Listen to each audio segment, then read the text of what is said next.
আন্তর্জাতিক বাজারে বাড়তে পারে জ্বালানি তেলের দাম।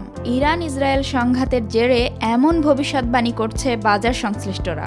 বৈশ্বিক পেট্রোলিয়াম শিল্পের অন্যতম অংশীদার লিপো অয়েল অ্যাসোসিয়েটসের প্রেসিডেন্ট অ্যান্ডি লিপো বলেন, ইরান ইসরায়েল সংঘাত যুদ্ধে রূপ নিলে স্পট মার্কেটে প্রতি ব্যারেল ব্রেন্ট ক্রুড অয়েলের মূল্য হতে পারে $120 থেকে $130।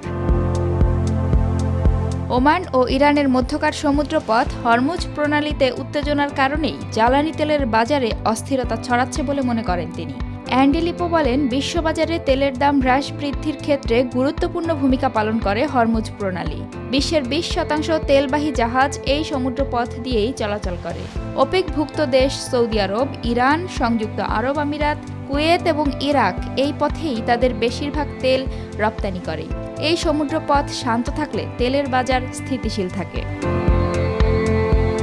গত 13 এপ্রিল রাতে ইসরায়েলে ইরানের ড্রোন ও ক্ষেপণাস্ত্র হামলার পর বিশ্ববাজারে ঊর্ধ্বমুখী হয় জ্বালানি তেলের বাজার।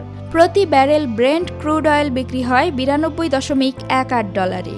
2023 সালের অক্টোবরের পর জ্বালানি তেলের সর্বোচ্চ মূল্য এটি। তবে এই মূল্য বেশিক্ষণ স্থায়ী হয়নি। কয়েক ঘন্টা পরই কমতে থাকে তেলের দাম। 15 জুলাই প্রতি ব্যারেল ব্রেন্ট ক্রুড অয়েলের দাম নামে $89। বিশ্লেষকরা মনে করেন, ইরানের হামলার জবাবে ইসরায়েল পাল্টা হামলা শুরু করলে জ্বালানি তেলের দাম আবার ঊর্ধ্বমুখী হবে। সেটি ভোক্তাদের জন্য অস্বস্তিকর পর্যায়ে পৌঁছাবে বলে সতর্কবার্তা মিলছে বাজার সংশ্লিষ্টদের কণ্ঠে।